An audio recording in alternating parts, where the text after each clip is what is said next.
Qui aurait pensé que 28 ans après la première édition de 1984, nous fêterions une 10e édition de la Fête du Livre de Fismes? Oui, aujourd'hui, nous voulons donner du sens. Donner du sens à la lecture qui ne doit pas être confinée à l'école, aux bibliothèques. En ouvrant l'espace public aux livres, permettre des échanges avec des auteurs, s'exprimer, partager. Depuis cette idée, cette belle idée il y a 20 ans là, pour lancer cette fête du livre, que les choses ont bien fonctionné. Aujourd'hui, on a réussi notre objectif. Je voudrais évidemment dire aux auteurs l'honneur qui est le mien d'être à leur côté. Évidemment, je voudrais dire à Séverine Lefebvre que, comme tout le monde, j'admire cette affiche que je trouve absolument superbe. Et puis, entre nous deux, il y a un petit supplément d'âme. Le hasard veut que nous sommes originaires du même village. Nos grands-parents habitaient le même village, vous voyez, Fismes rassemble, monsieur le maire. Et évidemment, je voudrais dire à Michel Hidalgo, comme tout le monde, ça me fait grand plaisir de le retrouver aujourd'hui. Merci à vous, monsieur le maire, pour votre accueil hier. Merci à tous ces gens pour l'accueil avec le soleil. Tout est magnifique.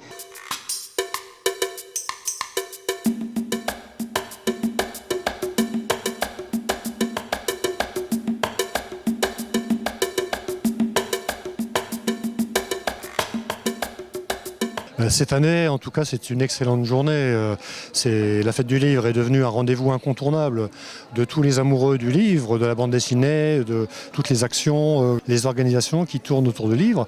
Mais en plus, je veux dire qu'on a un rendez-vous là, une fête très populaire qui place le livre au cœur de la population. Où on se rend compte que finalement, la population, tout le monde aime le livre.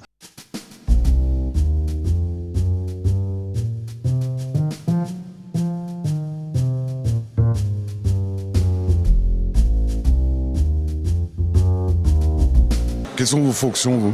Moi, je suis éditrice et j'ai la double casquette. Je suis auteure aussi du premier album Calou et le fantôme d'en face. Alors, millefeuille en vagabondage, pourquoi ? Parce qu'on n'a pas de magasin.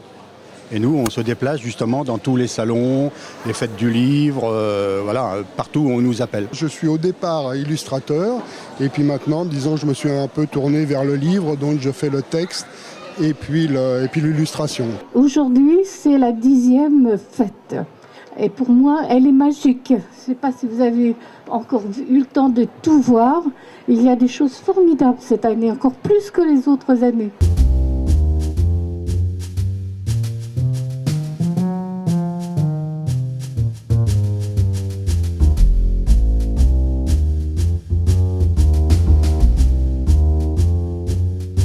Comment vont vos héros là en ce moment ? Ça va, en fait je suis sur la suite de Culber et Finn.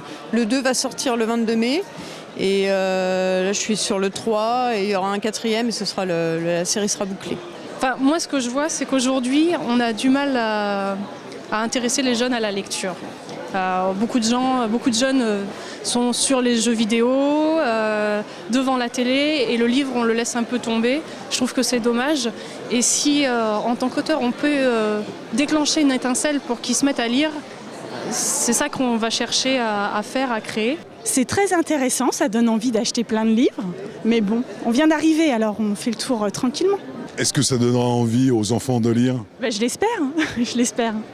Est-ce que vous lisiez quand vous étiez petite ? Oui, beaucoup. Et j'essaye de le transmettre à mes enfants.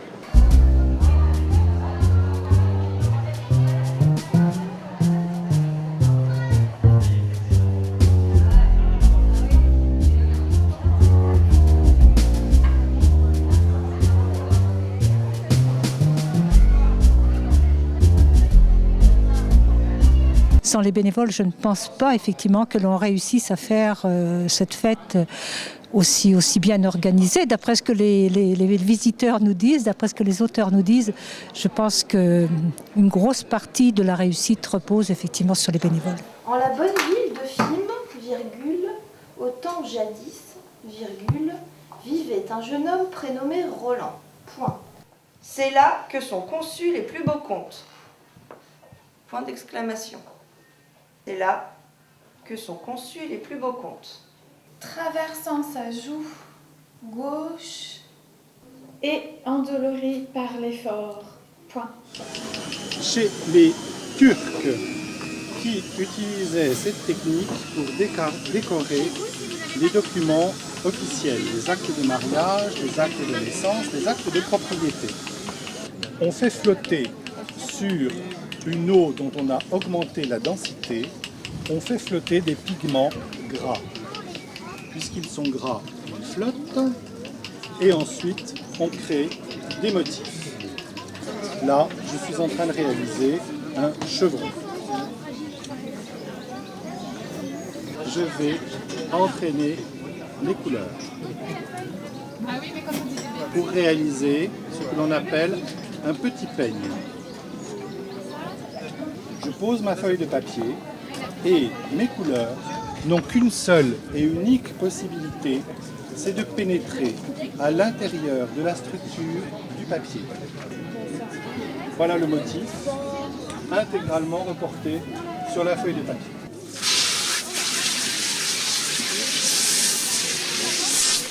Voilà. Qu'est-ce qui vous a motivé pour faire l'affiche de cette année ?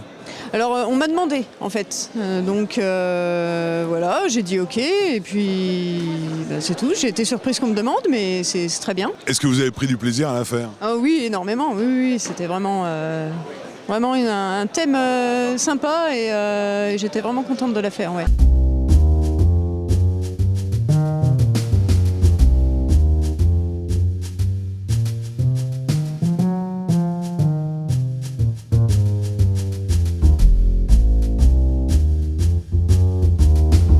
Je suis actuellement donc professeur au lycée Jean Jaurès à Reims et donc là j'ai écrit mon premier roman. J'écris des romans policiers autour de Sherlock Holmes, des pastiches holmésiens comme on dit, et j'écris aussi des petites études sur Hergé. J'en ai écrit 9 pour l'instant, des études thématiques sur l'œuvre d'Hergé. J'ai toujours lu du polar, j'ai toujours lu de Agatha Christie à Simenon au départ, et puis de la littérature anglo-saxonne bien sûr, américaine, et puis retour au polar français maintenant, et voilà. C'est ça qui m'a donné envie d'écrire et d'écrire du polar.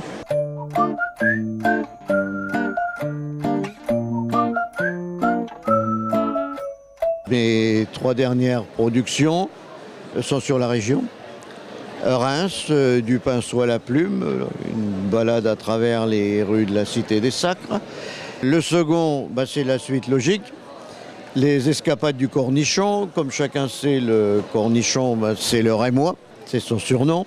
Et puis je viens d'en commettre un petit dernier, Les amoureux du ballon rond. C'est un livre, toujours la même conception, avec des aquarelles, il y en a une bonne 50aine, sur le monde du football, à savoir les supporters, les footeux, avec pas mal de références au Stade de Reims, puisque je suis moi-même rémois.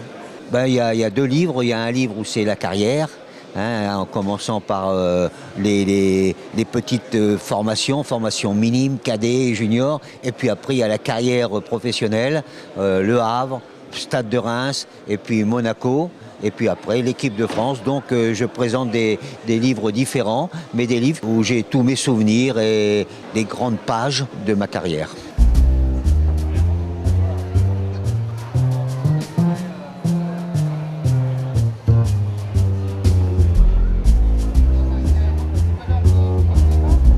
Contrairement à ce qu'on pensait il y a quelques années, où on se disait que le livre allait disparaître, et non, il est toujours bien là. Et c'est ce livre qui nous réunit aujourd'hui, et qui nous réunit de façon très, très intéressante, on le voit bien. J'aimerais avoir le point de vue du professionnel sur ce salon du livre. Très agréable, très agréable. Déjà les locaux, un chapiteau bien aéré, des auteurs, on peut permettre de s'arrêter dans les allées, chacun regarde, on n'est pas bousculé. Très très agréable. Comme toujours, pour aller à la rencontre des lecteurs, du libraire déjà, parce qu'il faut savoir qu'en ce moment de crise, c'est encore les libraires qui nous font vivre. Donc voilà, se faire connaître des libraires et rencontrer des lecteurs, de nouveaux lecteurs, j'espère. C'est un bon moyen pour vous de faire connaître votre livre, les salons ? Écoutez, oui, surtout lorsqu'il s'agit d'un premier roman, il est bien de fréquenter un certain nombre de salons, que les gens aussi mettent un visage sur les auteurs, sur les noms d'auteurs. Oui, ils aiment bien ça aussi. Et puis ça permet de parler un petit peu avec les gens qui sont susceptibles de lire le roman. Un événement littéraire, c'est toujours un moyen de rencontrer d'autres auteurs, de faire des connaissances, découvrir de nouveaux livres, et puis exposer aussi les siens et partager, échanger avec ceux qui viennent nous rendre visite. c'est important de voir les gens qui passent, qui discutent, qui posent des questions, quoi. Bon, l'intérêt, c'est pas qu'ils achètent. Bon, bien sûr, c'est une récompense de travail, mais c'est surtout les gens qui s'arrêtent et qui posent des questions. C'est ça qui est vraiment très, très intéressant. Toute ma famille est ici, je suis originaire de Reims, donc voilà, c'était aussi pour revenir un petit peu, pour voir les amis, la famille aussi, et présenter aussi la maison d'édition au Rémois. Le salon de film, j'ai été contacté d'abord et puis j'ai trouvé que c'est un salon de petite taille, donc quand même faut être bien que ce soit un événement local, mais je préfère maintenant privilégier des salons de taille humaine, on va dire, où on a une proximité, une possibilité de parler avec le public, de rencontrer son public et de discuter avec eux, plutôt que ces espèces de grands salons, grandes messes où on brasse des millions de personnes, mais finalement on parle avec personne au total. Comme c'est la première fois, vous disiez justement qu'on vient à FIM, déjà, première impression, l'accueil des organisateurs est très, très sympathique. Vraiment, là, on est content. Je viens depuis la parution de mon premier ouvrage, c'est-à-dire qui est 2007. Donc 2007, 2009, 2011, 2013, c'est le 4e. Et FIM fait un salon magnifique, très bien organisé. En plus, ils ont choisi le ciel bleu, donc tout va bien. Et heureux de venir ici. C'est quand même les terres de ma jeunesse, et puis aussi du football. Donc toujours très heureux de revenir ici. Vous êtes en train de dire vivement la prochaine édition? Ah oui, on est partant, on repart et puis c'est avec un nouveau thème parce qu'il va falloir trouver le thème aussi. C'est un sujet sur lequel on se penche pratiquement dès la fin de cette fête du livre. On va essayer d'imaginer ce que pourrait être la seconde fête du livre. La fête du livre, c'est une équipe qui gagne?